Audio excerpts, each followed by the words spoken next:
ನಮಸ್ಕಾರ, ನೀವು ನೋಡ್ತಿದ್ರ ರಿಪಬ್ಲಿಕ್ ಕನ್ನಡ. ನಾನು ನಿಕೇಶ್ ಕೊಠಾರಿ. ಪಹಲಗಾಂವ್ ದಾಳಿ ವಿಚಾರಕ್ಕೆ ಸಂಬಂಧಪಟ್ಟಂತೆ ಇಡೀ ದೇಶವೇ ಪ್ರತೀಕಾರ ಬೇಕು, ಪ್ರತೀಕಾರವನ್ನ ತೀರಿಸಿಕೊಳ್ಳಬೇಕು, ಪಾಕಿಸ್ತಾನದ ವಿರುದ್ಧ ಯುದ್ಧವನ್ನ ಮಾಡಬೇಕು. ಈ ಟೈಮ್ ಅಂದ್ರೆ ಇನ್ಯಾವ ಟೈಮ್ ಅಂತ ಕೇಳ್ತಾ ಇದೆ. ಪಾಕ್ ವಿರುದ್ಧ ಯುದ್ಧ ಬೇಡ ಅಂತ ಈಚೆ ಕಡೆ ಸಿದ್ದರಾಮಯ್ಯ ಹೇಳ್ತಿದ್ದಾರೆ. ಸಿಎಂ ಹೇಳಿಕೆಯ ಪಾಕ್ ಮೀಡಿಯಾಗಳಿಗೆ ಈಗ ಆಹಾರ ಆಗ್ತಾ ಇದೆ. ಯುದ್ಧದ ಬಗ್ಗೆ ಭಾರತದಲ್ಲೇ ಅಪಸ್ವರ ಅಂತ ಉದ್ಗಾರ. ರಾಷ್ಟ್ರದ ಭದ್ರತೆ ವಿಚಾರದಲ್ಲೂ ಬೇಕಾ ಇಂತಹ ರಾಜಕೀಯ? ರಾಷ್ಟ್ರದ ಭದ್ರತೆ ವಿಚಾರದಲ್ಲೂ ಇಂಥ ರಾಜಕೀಯ ಬೇಕಾ? ಪಾಕ್ ವಿರುದ್ಧ ಯುದ್ಧ ಬೇಡ ಅಂತ ಸಿದ್ದರಾಮಯ್ಯವರು ಹೇಳ್ತಾ ಇದ್ದಾರೆ. ಸಿಎಂ ಹೇಳಿಕೆ ಈಗ ಪಾಕ್ ಮೀಡಿಯಾಗಳಿಗೆ ಆಹಾರ, ಒಂದೊಳ್ಳೆ ಬಿರಿಯಾನಿ ತರ ಆಗ್ಬಿಟ್ಟಿದೆ. ಯುದ್ಧದ ಬಗ್ಗೆ ಭಾರತದಲ್ಲೇ ಅಪಸ್ವರ ಅಂತ ಉದ್ಗಾರ ಬೇರೆ. ನೋಡಿ, ರಾಷ್ಟ್ರಭಕ್ತಿ, ರಾಷ್ಟ್ರ ಪ್ರೇಮ ಇದೆಲ್ಲವೂ ಕೂಡ ಈಗ ಗೊತ್ತಾಗ್ತಾ ಇರುವಂಥದ್ದು. ಇಷ್ಟೆಲ್ಲ ತುಷ್ಟೀಕರಣ ರಾಜಕೀಯ ಇರ್ಬೋದು, ಮತ್ತೊಂದು ಮಗದೊಂದು ಕರ್ನಾಟಕದಲ್ಲಿ ನೋಡ್ತಾ ಇದ್ವಿ ಇದೆಲ್ಲ. ಸೊ ಇದೇನು ಹೊಸಲ್ಲ. ಕೆಲವೊಂದು ಕಡೆ ಓಲೈಕೆ ರಾಜಕಾರಣ ಅಂತ ಬಿಜೆಪಿಯವರು ಹೇಳ್ತಾ ಇದ್ದಾರೆ. ಸಾರ್ವಜನಿಕರು ಕೂಡ ಇದರ ವಿರುದ್ಧ ಆಕ್ರೋಶ ವ್ಯಕ್ತಪಡಿಸ್ತಾ ಇದ್ದಾರೆ. ಇಡೀ ದೇಶವೇ ಕಾತುರದಿಂದ ಕಾಯ್ತಾ ಇದೆ.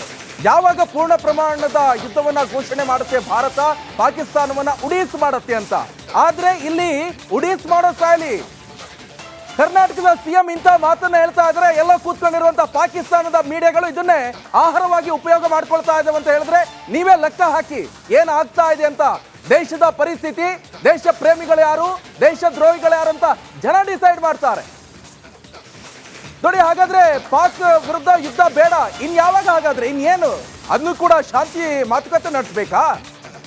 ಯಾರು ನೀವೇ ಹೋಗ್ತೀರಾ ಶಾಂತಿ ಮಾತುಕತೆ ನಡೆಸೋಕೆ? ಬನ್ನಿ ಹಾಗಾದ್ರೆ ಸಿಎಂ ಸಿದ್ದರಾಮಯ್ಯ ಏನ್ ಹೇಳಿದ್ದಾರೆ, ಬನ್ನಿ ನೋಡ್ಕೊಂಡು ಬರೋಣ. ಸರ್ಕಾರದವರು ಭದ್ರತೆ ಕೊಡಕ್ಕಾಗ್ಲಿಲ್ಲ. ಅವ್ರಿಗೆ ಜನ ನಂಬ್ಕೊತಾರೆ, ಕೊಡ್ಲಿಲ್ವಲ್ಲ. ಈಗೇನೆಲ್ಲ ಕ್ರಮಗಳು ತಗೊಂಡ್ರು ಕೂಡ 26 ಜನ ವಾಪಸ್ ಬರ್ತಾರ. ಈಗೇನೆಲ್ಲ ಕ್ರಮಗಳು ತಗೊಂಡ್ರು ಕೂಡ 26 ಜನ ವಾಪಸ್ ಬರ್ತಾರ. ಈಗೇನೆಲ್ಲ ಕ್ರಮಗಳು ತಗೊಂಡ್ರು ಕೂಡ 26 ಜನ ವಾಪಸ್ ಬರ್ತಾರ. ಪಾಕಿಸ್ತಾನ ಮೇಲೆ ಯುದ್ಧದ ಅನಿವಾರ್ಯತೆ ಇದೆಯಾ? ಈಗ ಯುದ್ಧ ಮಾಡಬೇಕಾದಂತ ಅಗತ್ಯ ಇಲ್ಲ. ಬಿಗಿ ಕ್ರಮಗಳು ತಗೋಬೇಕು ಅಷ್ಟೇ. ಭದ್ರತಾ ವ್ಯವಸ್ಥೆಯನ್ನ ಬಿಗಿ ಮಾಡ್ತಕ್ಕಂಥ ಕೆಲಸವನ್ನ ಮಾಡಬೇಕು. ನಾವು ಯುದ್ಧದ ಪರ ಇಲ್ಲ. ನಾವು ಶಾಂತಿ ಇರಬೇಕು, ಜನರಿಗೆ ಭದ್ರತೆ ಇರಬೇಕು. ಕೇಂದ್ರ ಸರ್ಕಾರ ಭದ್ರತಾ ಕ್ರಮಗಳನ್ನು ತಗೋಬೇಕು. ಕೇಂದ್ರ ಸರ್ಕಾರದವರು ಭದ್ರತೆ ಕೊಡಕ್ಕಾಗ್ಲಿಲ್ಲ. ಅವ್ರಿಗೆ ಜನ ನಂಬ್ಕೊತಾರೆ, ಕೊಡ್ಲಿಲ್ವಲ್ಲ. ಈಗೇನೆಲ್ಲ ಕ್ರಮಗಳು ತಗೊಂಡ್ರು ಕೂಡ 26 ಜನ ವಾಪಸ್ ಬರ್ತಾರ. ಈಗೇನೆಲ್ಲ ಕ್ರಮಗಳು ತಗೊಂಡ್ರು ಕೂಡ. ನಿಮಗೆ ಡೀಟೇಲ್ಸ್ ಕೊಡ್ತಾರೆ ನನ್ನ ಕಲೀಗ್ ಬಸವರಾಜ್, ನೇರ ಸಂಪರ್ಕದಲ್ಲಿ ಜಾಯ್ನ್ ಆಗಿದ್ದಾರೆ. ಬಸವರಾಜ್, ನಿರೀಕ್ಷೆ ಇರುವಂತದ್ದೇ ಸಿಎಂ ಸಿದ್ದರಾಮಯ್ಯವರ ಬಾಯಲ್ಲಿ ಇಂಥ ಮಾತುಗಳು ಬರುತ್ತೆ ಅಂತ ಬಿಜೆಪಿ ಹೇಳ್ತಾ ಇದೆ. ಕಾರಣ ಇಲ್ಲೇ ಕರ್ನಾಟಕದಲ್ಲಿ ಆಗ್ತಾ ಇರುವಂತ ಓಲೈಕೆ ರಾಜಕಾರಣ, ತುಷ್ಟೀಕರಣ ರಾಜಕೀಯ, ಇದನ್ನೆಲ್ಲ ನೋಡ್ತಾ ಇದ್ರೆ ನಿರೀಕ್ಷೆ ಇರುವಂತಿದೆ ಅಂತ ಬಿಜೆಪಿ ಹೇಳ್ತಾ ಇದೆ. ಸಾರ್ವಜನಿಕರು ಕೂಡ ಅದನ್ನ ಹೇಳ್ತಾ ಇದ್ದಾರೆ. ಯುದ್ಧ ಬೇಕು ಅಂತ ಇಡೀ ದೇಶ ಕೇಳ್ತಾ ಇದೆ. ಈಗ ಅಲ್ಲದೆ ಯಾವ ಸರಿಯಾದ ಟೈಮ್ ಅಂತ ದೇಶ ಕೇಳ್ತಾ ಇದೆ. ಒಬ್ಬ ಮುಖ್ಯಮಂತ್ರಿಯಾಗಿ ಈ ತರ ಹೇಳಿಕೆ ಎಷ್ಟು ಮಟ್ಟಿಗೆ ಈಗ ಜನಾಕ್ರೋಶ ವ್ಯಕ್ತವಾಗ್ತಾ ಇದೆ? ಡೀಟೇಲ್ಸ್ ಕೊಡ್ತಾ ಹೋಗೋದಾ? ಖಂಡಿತ ನಿಕೇಶ್, ಪಹಲ್ಗಾಮ್ ಅಟ್ಯಾಕ್ ಏನಿದೆ ಅಲ್ಲ, ಇಡೀ ಇಂಡಿಯಾನೇ ಶಾಕ್ ಇರ್ತಕ್ಕಂಥದ್ದು. ಪ್ರಮುಖವಾಗಿ ಇದರಲ್ಲಿ ಸೆಕ್ಯೂರಿಟಿ ಲ್ಯಾಪ್ಸ್ ಆಗಿದೆ, ಮತ್ತೊಂದು ವಿರೋಧ ಪಕ್ಷಗಳು ಟೀಕೆ ಇರೋದಂತೂ ಸಹಜ.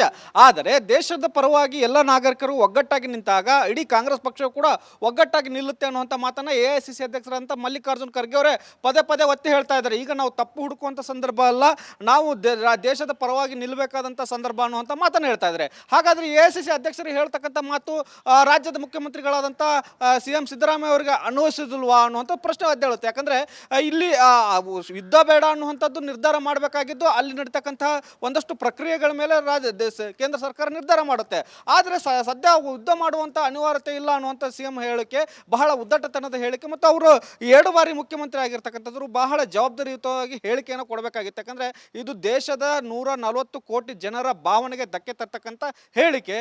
ಇದೇ ಹೇಳಿಕೆ ಈಗ ಪಾಕಿಸ್ತಾನ ಮಾಧ್ಯಮಗಳಿಗೂ ಕೂಡ ಆಹಾರ ಆಗಿದೆ. ನೋಡಿ, ಕರ್ನಾಟಕದ CM ಈ ತರಹದ ಹೇಳಿಕೆಯನ್ನು ಕೊಡ್ತಾ ಇದ್ದಾರೆ, ಕೇಂದ್ರ ಸರ್ಕಾರದ ವಿರುದ್ಧವೇ ಅವರು ತಿರುಗಿ ಬಿದ್ದಿದ್ದಾರೆ ಅನ್ನುವಂಥ ಒಂದಷ್ಟು ಸುದ್ದಿಯನ್ನು ಅಲ್ಲಿ ಬಿತ್ತರಿಸ್ತಾ ಇದ್ದಾವೆ.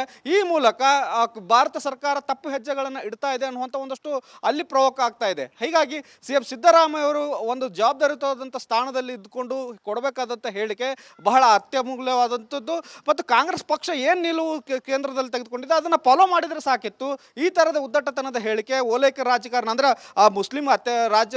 ಮುಸ್ಲಿಂ ರಾಜಕೀಯ ನಾಯಕರಲ್ಲಿ ಈಗ ಅತ್ಯುನ್ನತವಾಗಿ ಯಾರು ಮುಸ್ಲಿಂ ನಾಯಕರು ಇಲ್ಲದೇ ಇದ್ರು ಕೂಡ ಸಿದ್ದರಾಮಯ್ಯ ಅವ್ರನ್ನೇ ಅವ್ರ ನಾಯಕರು ಅಂತ ಒಪ್ಕೊಳ್ಳೋದು. ಅದನ್ನು ಹೊರತಾಗಿ ಕೂಡ ಅವರು ಭಾರತದ ಮುಸ್ಲಿಂ ಆಗಿದ್ರು ಕೂಡ ತುಷ್ಟೀಕರಣ ರಾಜಕೀಯವಾಗಿ ಮಾಡಲಿ, ಆದರೆ ಹೊರತುಪಡಿಸಿ ನೀವು ಯುದ್ಧವೇ ಅನಿವಾರ್ಯತೆ ಇಲ್ಲ ಅನ್ನುವಂಥ ಹೇಳಿಕೆ ಏನಿದೆ ಅಲ್ಲ, ಇದು ಜನರ ಭಾವನೆಗೆ ಧಕ್ಕೆ ತರ್ತಕ್ಕಂಥದ್ದು. ಮತ್ತು ಕೇಂದ್ರದಲ್ಲಿರ್ತಕ್ಕಂತಹ ನಾಯಕರು ಕೂಡ ಇದನ್ನು ಟೀಕೆ ಮಾಡ್ತಾ ಇದ್ದಾರೆ, BJP ನಾಯಕರು ಕೂಡ ಟೀಕೆ ಮಾಡ್ತಾ ಇದ್ದಾರೆ. ಕಾಂಗ್ರೆಸ್ ಪಕ್ಷ ಕೂಡ ಇದನ್ನು ಗಂಭೀರವಾಗಿ ಪರಿಗಣಿಸಬೇಕಾಗುತ್ತೆ. ರಾಹುಲ್ ಗಾಂಧಿ, AICC ಅಧ್ಯಕ್ಷರಂತ ಮಲ್ಲಿಕಾರ್ಜುನ್ ಅವರು ಕೂಡ CM ಅವರ ಹೇಳಿಕೆಯನ್ನು ಗಂಭೀರವಾಗಿ ಪರಿಗಣಿಸಬೇಕಾಗುತ್ತೆ. ಅವರ ಬಾಯಿಯನ್ನು ಮುಚ್ಚುವಂಥದ್ದು ಮತ್ತು ಅವರಿಗೆ ಒಂದಷ್ಟು ತಿಳಿ ಹೇಳುವಂಥ ಕೆಲಸವನ್ನು ಕೂಡ ಕಾಂಗ್ರೆಸ್ ನಾಯಕರು ಮಾಡಬೇಕಾಗುತ್ತೆ. Nikesh. Okay, thank you Basavaraj ನಿಮ್ಮೆಲ್ಲ ಮಾಹಿತಿಗೆ. ನೀವು ನೋಡ್ತಿದ್ರ ರಿಪಬ್ಲಿಕ್ ಕನ್ನಡ, ನಾನು ನಿಕೇಶ್ ಕೊಠಾರಿ. ಪಹಲಗಾಂವ್ ದಾಳಿ ವಿಚಾರಕ್ಕೆ ಸಂಬಂಧಪಟ್ಟಂತೆ ಇಡೀ ದೇಶಕ್ಕೆ ದೇಶವೇ ಪ್ರತೀಕಾರ ಬೇಕು, ಪ್ರತೀಕಾರವನ್ನ ತೀರಿಸಿಕೊಳ್ಳಬೇಕು, ಪಾಕಿಸ್ತಾನದ ವಿರುದ್ಧ ಯುದ್ಧವನ್ನ ಮಾಡಬೇಕು. ಈ ಟೈಮ್ ಅಂದ್ರೆ ಇನ್ಯಾವ ಟೈಮ್ ಅಂತ ಕೇಳ್ತಾ ಇದೆ. ಪಾಕ್ ವಿರುದ್ಧ ಯುದ್ಧ ಬೇಡ ಅಂತ ಈಚೆ ಕಡೆ ಸಿದ್ದರಾಮಯ್ಯ ಹೇಳ್ತಿದ್ದಾರೆ. CM ಹೇಳಿಕೆಯ ಪಾಕ್ ಮೀಡಿಯಾಗಳಿಗೆ ಈಗ ಆಹಾರ ಆಗ್ತಾ ಇದೆ. ಯುದ್ಧದ ಬಗ್ಗೆ ಭಾರತದಲ್ಲೇ ಅಪಸ್ವರ ಅಂತ ಉದ್ಗಾರ. ರಾಷ್ಟ್ರದ ಭದ್ರತೆ ವಿಚಾರದಲ್ಲೂ ಬೇಕಾ ಇಂತಹ ರಾಜಕೀಯ? ರಾಷ್ಟ್ರದ ಭದ್ರತೆ ವಿಚಾರದಲ್ಲೂ ಇಂಥ ರಾಜಕೀಯ ಬೇಕಾ? ಪಾಕ್ ವಿರುದ್ಧ ಯುದ್ಧ ಬೇಡ ಅಂತ ಸಿದ್ದರಾಮಯ್ಯವರು ಹೇಳ್ತಾ ಇದ್ದಾರೆ. CM ಹೇಳಿಕೆ ಈಗ ಪಾಕ್ ಮೀಡಿಯಾಗಳಿಗೆ ಆಹಾರ, ಒಂದೊಳ್ಳೆ ಬಿರಿಯಾನಿ ತರ ಆಗ್ಬಿಟ್ಟಿದೆ. ಯುದ್ಧದ ಬಗ್ಗೆ ಭಾರತದಲ್ಲೇ ಅಪಸ್ವರ ಅಂತ ಉದ್ಗಾರ ಬೇರೆ. ನೋಡಿ, ರಾಷ್ಟ್ರಭಕ್ತಿ, ರಾಷ್ಟ್ರ ಪ್ರೇಮ ಇದೆಲ್ಲವೂ ಕೂಡ ಈಗ ಗೊತ್ತಾಗ್ತಾ ಇರುವಂಥದ್ದು. ಇಷ್ಟೆಲ್ಲ ತುಷ್ಟೀಕರಣ ರಾಜಕೀಯ ಇರ್ಬೋದು, ಮತ್ತೊಂದು ಮಗದೊಂದು ಕರ್ನಾಟಕದಲ್ಲಿ ನೋಡ್ತಾ ಇದ್ವಿ ಇದೆಲ್ಲ. ಸೊ ಇದೇನು ಹೊಸಲ್ಲ. ಕೆಲವೊಂದು ಕಡೆ ಓಲೈಕೆ ರಾಜಕಾರಣ ಅಂತ BJP ಅವರು ಹೇಳ್ತಾ ಇದ್ದಾರೆ. ಸಾರ್ವಜನಿಕರು ಕೂಡ ಇದರ ವಿರುದ್ಧ ಆಕ್ರೋಶ ವ್ಯಕ್ತಪಡಿಸ್ತಾ ಇದ್ದಾರೆ. ಇಡೀ ದೇಶವೇ ಕಾತುರದಿಂದ ಕಾಯ್ತಾ ಇದೆ.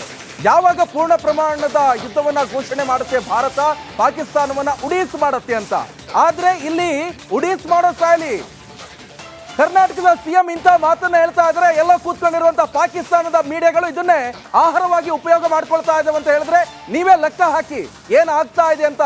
ದೇಶದ ಪರಿಸ್ಥಿತಿ, ದೇಶ ಪ್ರೇಮಿಗಳು ಯಾರು, ದೇಶ ದ್ರೋಹಿಗಳು ಯಾರು ಅಂತ ಜನ ಡಿಸೈಡ್ ಮಾಡ್ತಾರೆ. ನೋಡಿ, ಹಾಗಾದ್ರೆ ಪಾಕ್ ವಿರುದ್ಧ ಯುದ್ಧ ಬೇಡ, ಇನ್ಯಾವಾಗ? ಹಾಗಾದ್ರೆ ಇನ್ನೇನು? ಅದನ್ನು ಕೂಡ ಶಾಂತಿ ಮಾತುಕತೆ ನಡೆಸಬೇಕಾ? ಯಾರು ನೀವೇ ಹೋಗ್ತೀರಾ ಶಾಂತಿ ಮಾತುಕತೆ ನಡೆಸೋಕೆ? ಬನ್ನಿ ಹಾಗಾದ್ರೆ CM ಸಿದ್ದರಾಮಯ್ಯ ಏನ್ ಹೇಳಿದ್ದಾರೆ ಬನ್ನಿ ನೋಡ್ಕೊಂಡು ಬರೋಣ.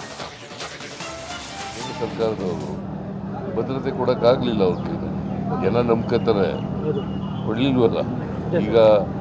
ಈಗೇನೆಲ್ಲ ಕ್ರಮಗಳು ತಗೊಂಡ್ರು ಕೂಡ 26 ಜನ ವಾಪಸ್ ಬರ್ತಾರ. ಈಗೇನೆಲ್ಲ ಕ್ರಮಗಳು ತಗೊಂಡ್ರು ಕೂಡ 26 ಜನ ವಾಪಸ್ ಬರ್ತಾರ. ಈಗೇನೆಲ್ಲ ಕ್ರಮಗಳು ತಗೊಂಡ್ರು ಕೂಡ 26 ಜನ ವಾಪಸ್ ಬರ್ತಾರ.